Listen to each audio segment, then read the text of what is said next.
slides, and then you're going to get into hopefully somewhat equal number of groups.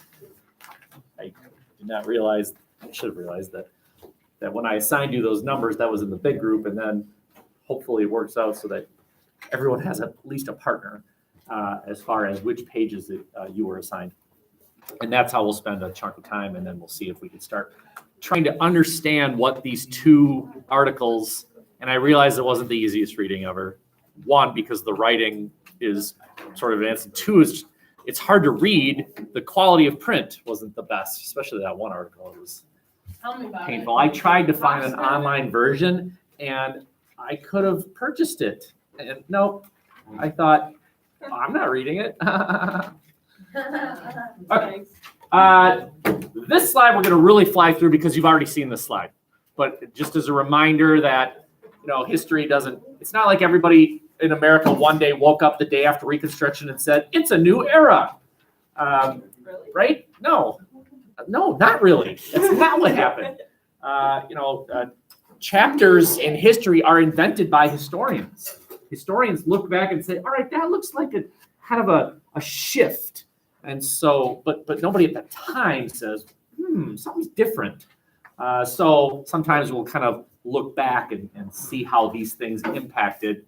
And I remind you that the KKK continued the fight of the South will rise again. And what they did was they scared African Americans from voting. And the General Pardon Act of 1872 allowed most Confederates to vote again. What they did then was re-vote into office the very same people who were the ones that seceded. Those people were called the Redeemers. The Redeemers then put into place legal hurdles. The KKK put hurdles up to prevent voting, but those weren't legal hurdles. The Redeemers put up legal hurdles.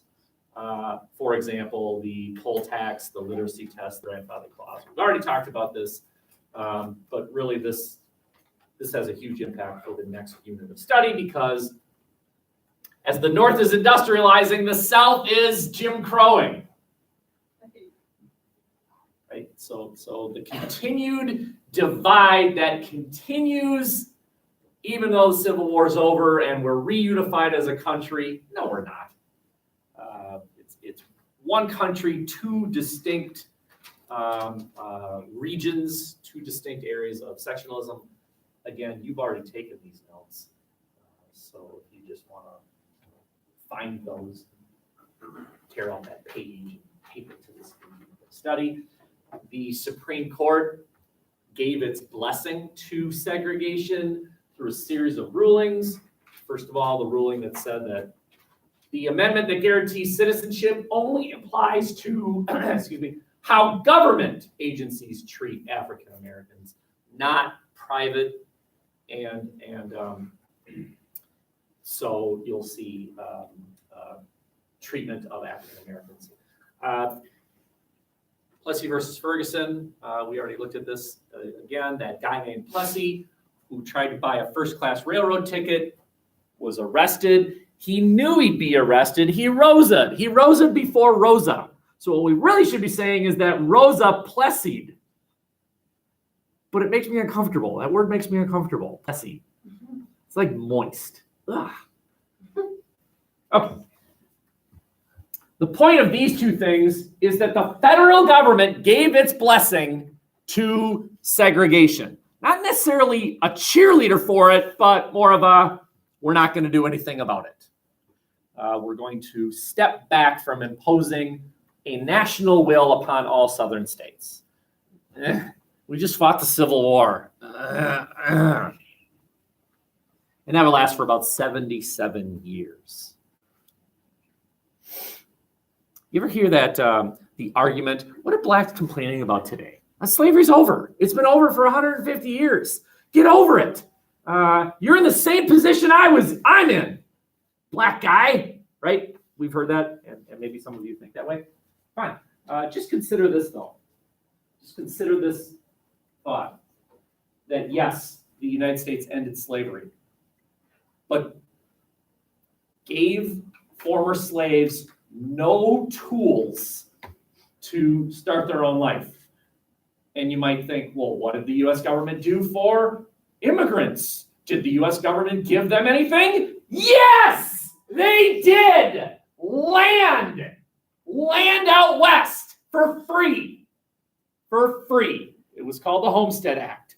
You were given land, and you were given, I can't remember, 3 to 5 years. 3 to 5 years, and in that 3 to 5 years, if you improved the land, if you made it productive, if you farmed it, if you mined it, you got to keep it. Not offered to former slaves. You were ineligible if you were a former slave. It was not offered to them. So, hey, slaves, you're not slaves anymore. Good luck. Hey, immigrants, want some land? So it's not apples and apples here. It's very much an apples and orange comparison. Questions?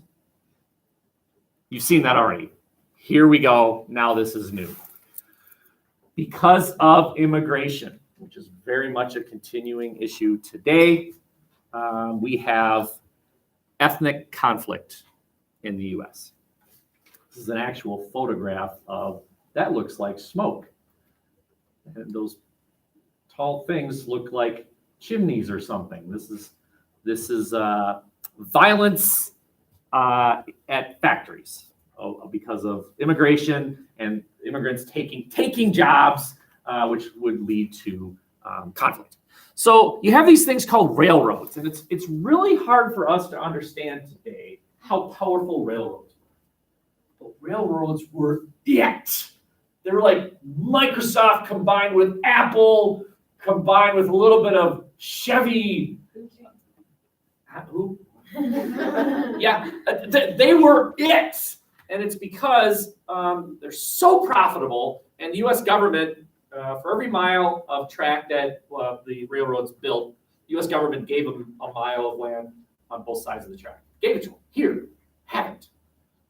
And what did the railroads do with that land? Sold it. Sold it for incredible profits. If you're a farmer or a miner or a business, you want to be located next to the railroad. There's your transportation system to send your product back east. So railroads, and even today, actually, out west, not so much here, but out west, railroads continue to be a big deal out west because they still own all that land. And it's still, anyway. So what railroads did was they said, look at all those immigrants that are willing to work for less than you. Hey, worker, take a pay cut. And if you don't like it, we'll just fire you and hire an immigrant. Well, if you're a worker, do you like that so much? Hey, honey, good news. I'm making 10% less now. Great. No, right? What are you going to do about it? You're going to go on strike? Are you going to go on strike? Yes. Yes.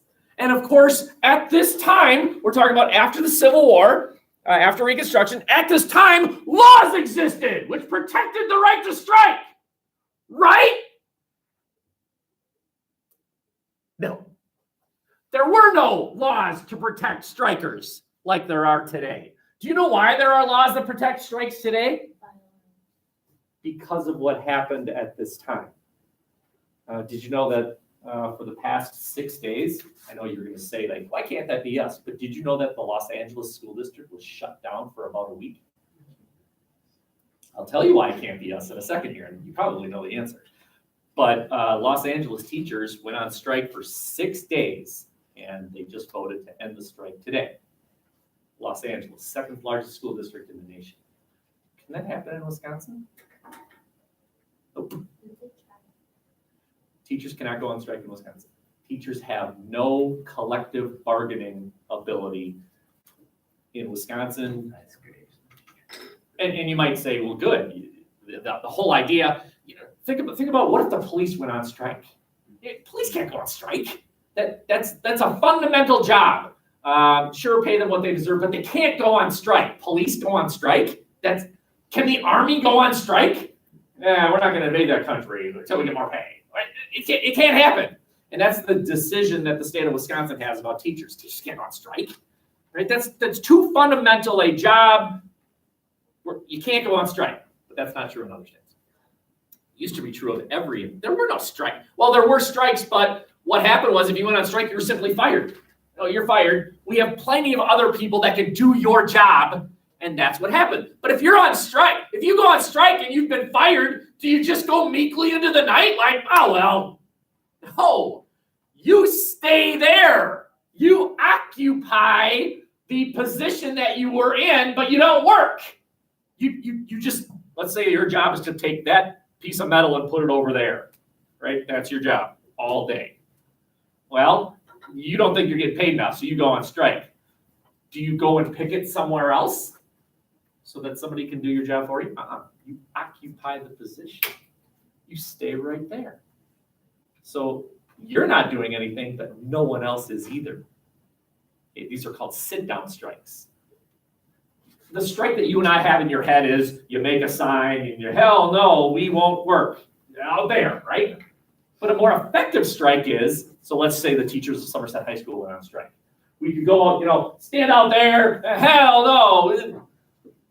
But replacement teachers would simply, a replacement Mr. Potter, I know it's impossible, but would be standing here. Wouldn't it be better if I stayed here? And every time the substitute teacher tried to talk, I was making random noises from my desk. Don't he's an idiot, right? That's what's going on. What you are looking at here is an actual bomb explosion that happened at a factory between striking workers and replacement workers. There were gun battles that took place in factories. You don't read too much about the Battle of Ford, but there was one.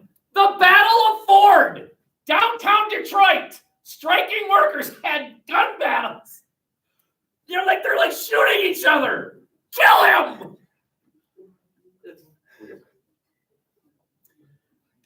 The U.S. government at this time sent in soldiers to, one, put down the strike, and two, sometimes replace the workers.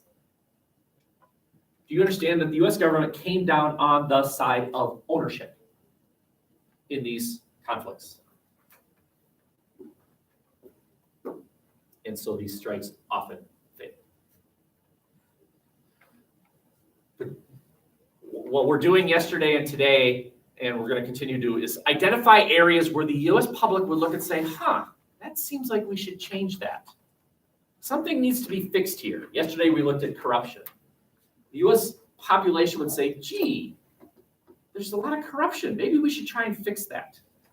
Here, there's a lot of strikes, very violent. The U.S. public would say, it seems like we should fix this. And so what will soon happen is a time period, about 15 years, where the U.S. government was extraordinarily liberal. We can fix everything. Let's fix everything. The U.S. government can fix things. In a very, very liberal time, it's called the Progressive Era. So we'll get there. Right now, we're just identifying the problems that the U.S. government would then attempt to fix during the Progressive Era. Okay, the second area was the West Coast, the anti-Chinese violence. So on the East Coast, it's anti-Irish, it's anti-Italian, it's anti those immigrants. On the West Coast, it's anti-Asian. This is just an odd political cartoon because look at those legs. But anyway, here's a stereotype that still exists, by the way. The Chinese are really good at cleaning clothes. They have ancient Chinese secrets about how you clean clothes. Anyone ever heard that stereotype? Or that the Chinese own all the laundromats and that the Koreans own all the nail polish places? Yes? Okay. Sometimes these stereotypes are based in historical reality. Because in the West Coast, at this time, it was illegal for the Chinese to own land. You couldn't own land if you were Chinese. So they had to start some business. And one day, some Chinese said, we'll clean your clothes. Because I'll remember out West, this is the gold era, right? Everyone's trying to find gold, and that's kind of dirty work. And so the Chinese came up with the Chinese laundromat. And that's what this thing is. It's a Chinese washing. This is a Chinese washing machine. little bit more basic. But anyway, and there was an incredible amount of anti-Chinese sentiment that existed. Same thing today, the belief that Mexicans are bringing in drugs and they're raping our women and they're stealing our jobs, et cetera, et cetera, et cetera. There's nothing new. This anti-immigrant feeling that many Americans have, there's nothing new about it. The conclusion that California came up with was called the Chinese Exclusion Act. Guess what it did? That's right, no Chinese welcome. Unless you were highly skilled. Nunchuck skills, computer hacking skills. Girls dig guys with skills. If you had nunchuck skills and computer hacking skills, you were welcome. But the regular laborer, you're not welcome. That's a blatantly racist law, isn't it? Holy cow. Can't get more explicit than the Chinese Exclusion Act. Okay. Questions there? Again, what we're identifying is problems that the US public would demand be fixed. Last slide. So the development of a political party that would take on, at least attempt to fix these problems. And it was called the Populist Party. So you can see the year. And what we're going to do is identify what the Populist Party stood for. And does the Populist Party still exist today? Yeah. No, it doesn't. It does not exist today. And that's because we have a constitution that welcomes a two-party approach. It's just by the way the Constitution is written. You have to win a majority to become president, which if you have multiple parties, it makes winning a majority kind of difficult. So, and our Constitution is full of that sort of thing. It just guides us to having a two-party system. But that doesn't mean third parties aren't important, because what happens is the third party will say, hey, we think these are good ideas, and one of the two dominant parties will swallow up those ideas. So the Populist Party doesn't exist, but its ideas were swallowed up by either the Democrats or the Republicans. Okay, we'll see which. This is amazing today because I believe you've been basically taught that inflation is evil. That's a bad word. Any of you take econ? I can't remember. Micro, macro. Any of us take that? What is inflation? You don't know. What? Prices go up, right? That's bad, right? Why is that bad? If prices go up, doesn't the company make more money? You lose your money. Yes, but if the company makes more money, don't they pay their workers more? Yeah, but then it's worthless. But then the workers have more money. Exactly, but then they have to pay more. So what's the difference? Money's worthless. If inflation causes companies to make more, but then they pay their workers more, so then the workers have more money so they can afford it. What's the difference if companies cut if we fight inflation by cutting prices, that means they pay their workers less, which means the workers have less money so they can't. What's the difference? Think about this. What's more? Minimum wage today or minimum wage was introduced during the Great Depression, 33 cents an hour?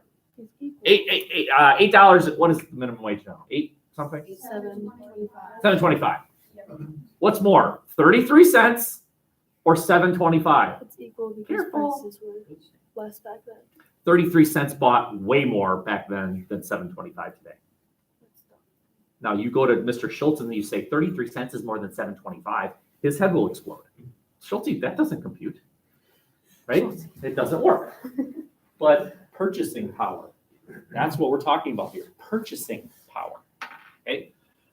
The Populist Party said, we want inflation. Inflation is good. Let's increase the money supply. Now, this is not an econ class, so don't get overwhelmed. But what we used to be based on was the gold standard. Gold backed up all currency, which means, just keep it simple. Let's just say there's this much gold in the United States, from the floor to my hand. All currency is based on that amount of gold. That's the amount. What they said was, well, let's coin silver. Let's coin silver, which increases the supply of money. You follow me? If you increase the supply of something, what happens to the value of that thing? it goes down. That's right. That's what they wanted. They wanted inflation. They want you to pay more because then their logic is if you pay more, the companies make more and then they pay their workers more. Today, we U.S. economists say, no. You want to cut inflation. You want prices to go down. And the way you do that is through competition and all that, but they have a different way of looking at economic theory in the 1800s. They wanted inflation. They wanted a graduated income tax. We all know what an income tax is, yes? What's an income tax? It's tax based on your income. The more you make, the more you pay, right? They wanted a graduated income tax. So quick economic theory here. I won't take too long. It goes something like this.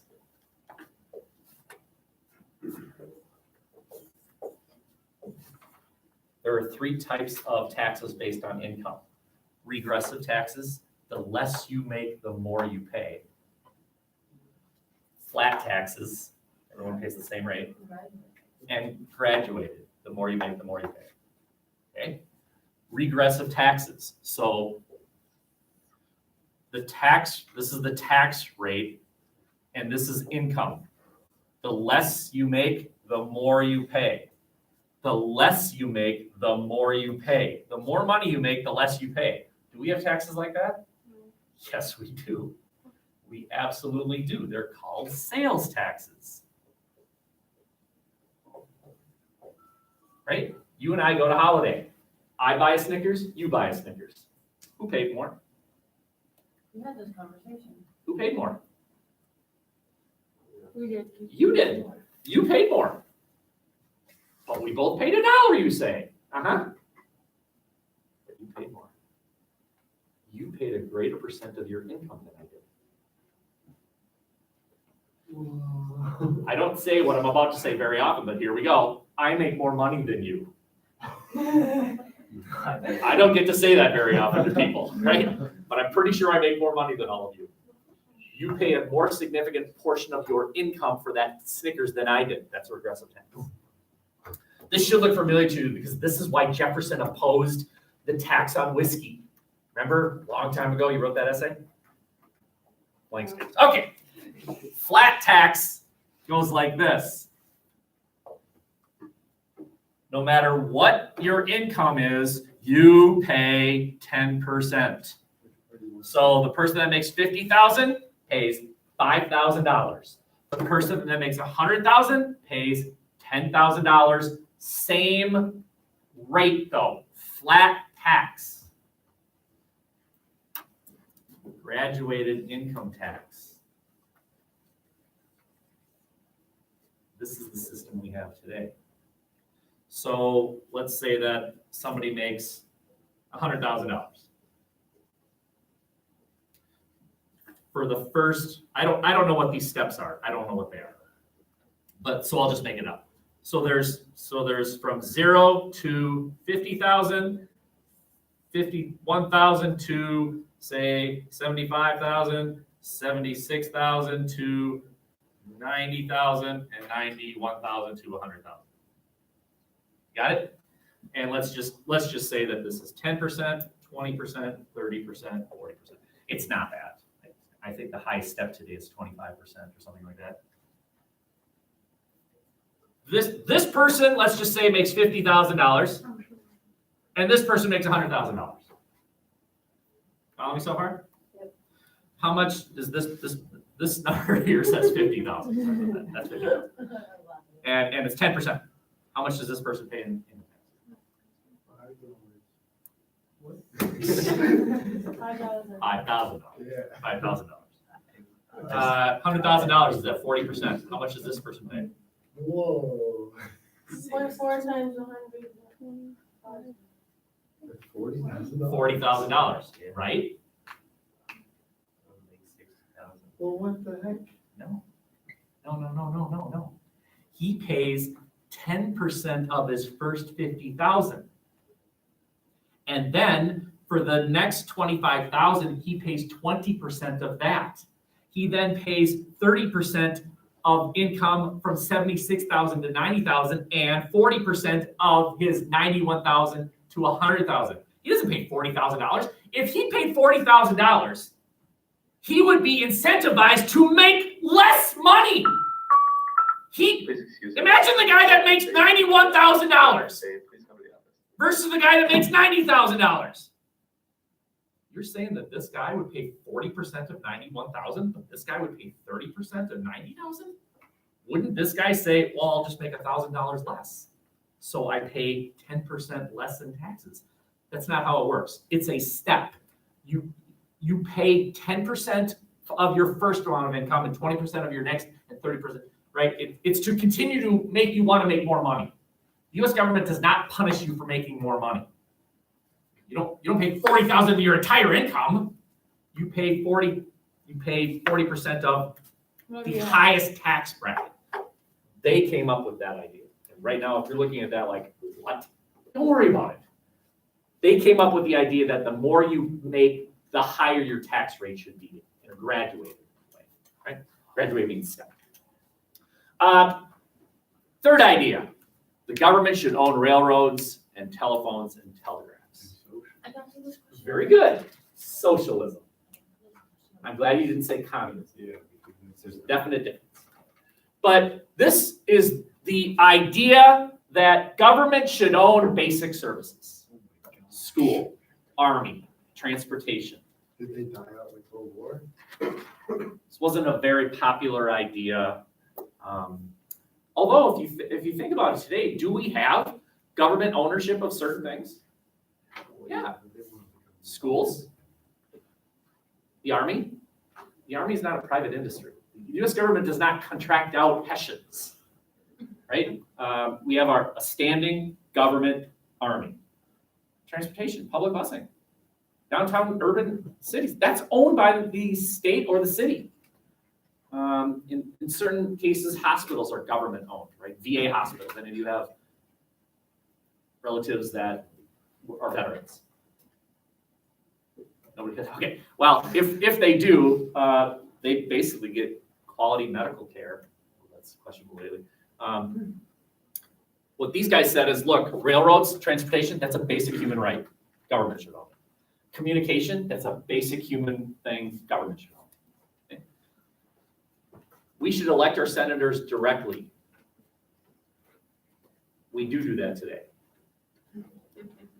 It did not happen at the time. Okay. What happened at the time was you voted for your state legislators. They voted for the U.S. senators. They said, why? Let's just vote for them elected. Let's limit the presidency to one term. One term presidency. That'd be so much work. And then last two ideas here. Actually, I've got another one up here. But what if you have a really good idea for a new law today? Is there anything you can do about it? You have a great idea. You think there should be a stop sign in some intersecting streets. And so you would like to start something to get a new stop sign. Is there anything you can do? Sure, you could call your local senator and say, hey, I think there should be a stop sign there. Or say, how come we don't have Martin Luther King Day off? Although you did this year. Wasn't that Monday? Yeah, Monday. Yeah. What if you could write a law? What if you could write a law and the people in Madison would have to vote on it? Do we have that? We do. It's called the initiative. If you come up with an idea, this is true. Like a 16, like you're actually talking to us like this? Or are you saying like? You right now could do this. If you have an idea for a law and you get enough people to sign a petition, Wisconsin law dictates that if you get enough signatures, the Wisconsin legislature has to vote on it. They have to. It's called the initiative. Yeah, but they could do it no. They could vote no. Yep. But then they'd have to run for re-election, and you could say, why did you vote no to that really good idea, right? They'd have to stand on their voting right. Or how about this? What if the government came up with an idea, and instead of voting on it themselves, they had the public vote on it? And we had that. Those are called referendums, right? The school district is going to attempt to pass a new referendum this spring. Did you know that? Yeah. Okay. And does the city council vote on it? Did you know that Somerset has a mayor? Yeah. Couldn't tell you who that guy is. I'm sure he's in lots of parades and stuff. But the school district is going to propose it, and the taxpayers of Somerset are going to vote on it. That's called a referendum. Good luck getting that thing passed. Yeah. Okay, enough of that. A shorter workday. At the time, the workday was 10 to 12 hours. What is it today? 8. Do you know why it's 8? Because of the changes that have happened. Okay. And let's restrict immigration. So you'll notice that there's a convergence of liberal and conservative ideas. This is kind of a conservative idea, right? Protect the traditional way. Some of these are pretty liberal ideas. They're both. And what did it result in? That guy. He's the populist nominee for president in 1892. Didn't win, but that's irrelevant.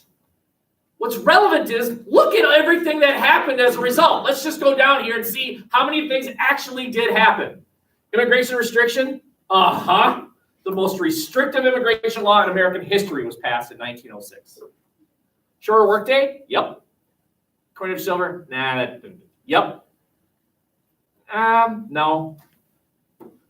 Well, government did get involved with railroads, so we'll give that a pat. We'll give that a half. Yes. No, but 2-term was passed soon after, and both of these happened. So out of 1, 2, 3, 4, 5, 6, 7, 8, 9, out of 9, 1, yep, 2, yep, no, 3, yep, 3.5, kind I of, mean, the government. yep, 4.5, 2-term presidency. So we'll give that a half. So that's 5, 6, 7, 7 out of 9. I mean, the inflation one didn't happen the way I wanted to, but it still happened. Yes, but they did not coin silver. But you're right. You're right. Well, I would actually argue that the conclusion was reached that inflation is bad. They wanted inflation. But the conclusion was inflation is bad. So the government would adopt policies to fight inflation.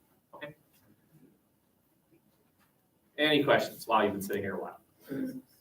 Okay. So this is the challenge. You need to find yourself in a group. I can't remember. How many numbers did I make? 7. Wow. Not based on the documents, based on these readings. Well, I'm number 7, so. Is there anyone who is an 8? So it was 7. You were an 8. For the first two, Yeah, I the was ones in that you a- gave us. This is the very last, was that number? Yep. We only have like 4 because you gave us The number that you wrote down. I don't remember. I thought it was at No. 8. maybe we give that one. Yeah, I thought You were an 8. Okay, so we do have 8s. All right. So let's just try this. What we are talking about right now are the 2 historical articles, one from Hofstadter and one from Lefebvre. Those articles, not the other documents that I gave you yesterday. Okay. So if you're a 1, let's gather around here. 2's back there. 1s, 2s, 3s, 4s. 3s, 4s, 5s, 6s, 7s, 8s. Hopefully there's about 3 of you per group. Let's see. 1s, 2s, 3s, 4s, 5s, 6s, 7s, 8s. Let's see how we do.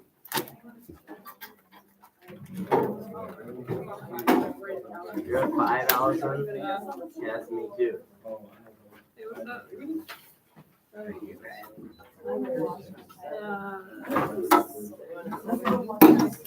Which group had? 5. 1s, 2s, you by yourself. Is there any other 2? 2? Okay, we've got 2 2s. All right. 3s? Any other 3s?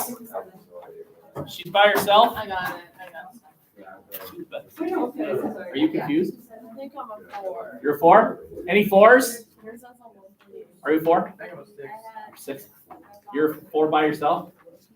4? I don't got it. You're a 4? I think so. Wait, Jack, which pages? There's more many. 4. 149. Yeah. 5s right here? Yeah. 5s, okay. 6s? Okay, me either. What number are you? Come on. You're 6. 7s and 8s. Okay. So I just heard I'm going to need to help you out. Will you trust me when I say that help is on the way? Help is on the way, I promise. But part of the exercise is you struggling. No, I've struggled and now Help is on the way, Dia. Help is on the way. It's on the way, but not yet. Let's see what you can do. Let's see, right? I'm the dad, and I took off the training wheels, and I'm pushing you down the driveway, and you're like, Dad! And I'm right there. I'm right there, but I'm not going to grab the bike. And you're going to be like, I'm going to die. You're not going to die. I won't let you die. If you're falling, I will grab the bike. I'm big and strong. But I'm going to let you feel like you're falling. Okay? It's part of the struggle. Okay? So we will not, as a group, report out. This is you and your partners seeing if you found arguments for why the U.S. Joined into the Spanish-American War. Giving you a clue, do they advance the idea that the U.S. needs to become a great nation? Right? We need to join that elite group. The idea of empire. Or does the historian say, no, it was really about the economy, and we needed markets, and we needed raw material access. So an economic argument. Okay? Good luck to you. You've got the rest of the hour to do this, and be ready to report back at a future time. Okay? That's why I said, that's why I I said. don't know. Listen, I need help because I don't want, so if I was underlined out, I was showing stuff and help. Help is on the way. No. Oh, I understand.